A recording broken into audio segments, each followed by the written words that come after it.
Assalamualaikum warahmatullahi wabarakatuh, sahabat subscriber. Lama saya tidak bikin konten atau mensikapi situasi nasional kekinian.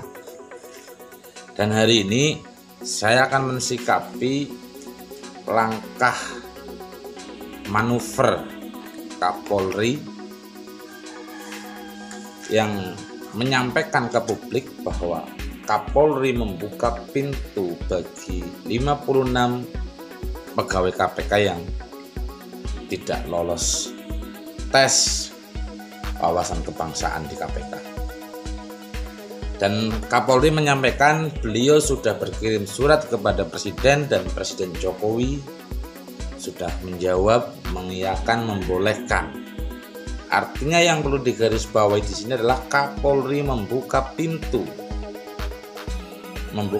kepada pegawai KPK yang per 1 Oktober besok sudah harus keluar dari kantor KPK.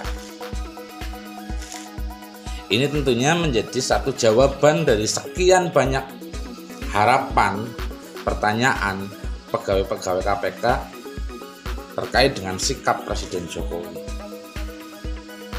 Tapi ketika Presiden Jokowi melalui Kapolri ataupun Kapolri dengan inisiatifnya komunikasi dengan Presiden melalui surat dan mengeluarkan persetujuan dari Presiden untuk merekrut ex pegawai KPK yang tidak lolos tes wawasan kebangsaan.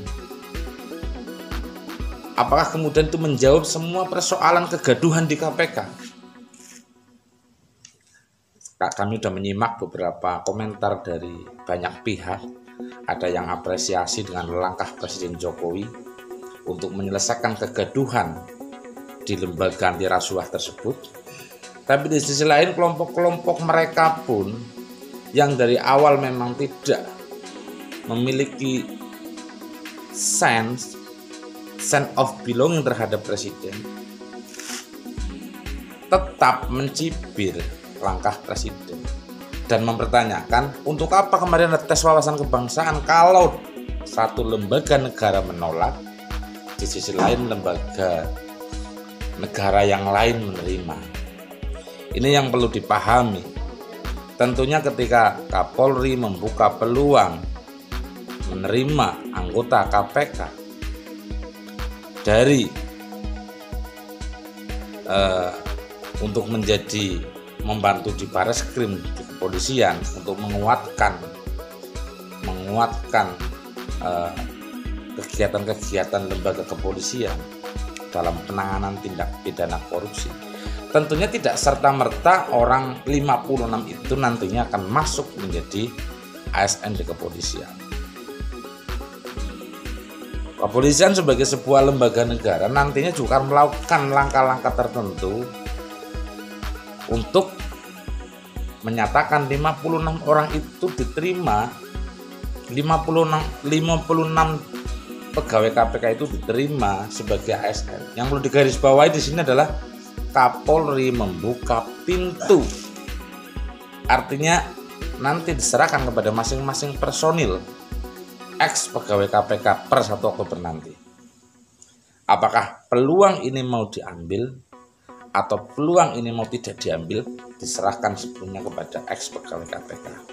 Tetapi misalnya mau diambil atau punya niat untuk mengambil peluang yang diberikan oleh Kapolri, ex pegawai KPK juga nantinya akan ada seleksi lagi, baik administrasi ataupun yang lainnya.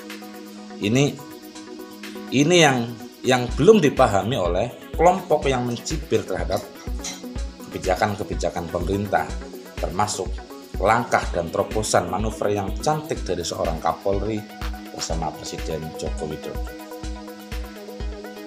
Jadi alangkah baiknya hari ini kita sama-sama berbaik sangka kepada negara.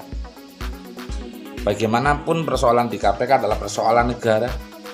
Bagaimanapun persoalan pegawai perorangan KPK yang tidak lolos tes wawasan kebangsaan adalah warga negara Indonesia secara hukum, bagian dari warga Indonesia, warga negara Indonesia, dan berhak mendapatkan keadilan, berhak mendapatkan hak-haknya sebagai warga bangsa, sebagai warga negara.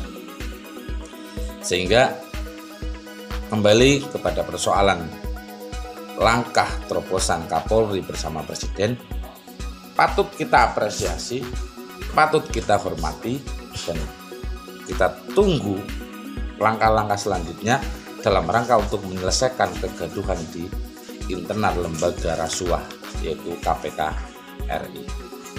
Yang terpenting dari itu semua adalah bagaimana kita komitmen. Namanya ialah Pancasila. Sila artinya azas atau dasar. Dan di atas kelima dasar itulah kita mendirikan negara Indonesia kekal dan abadi.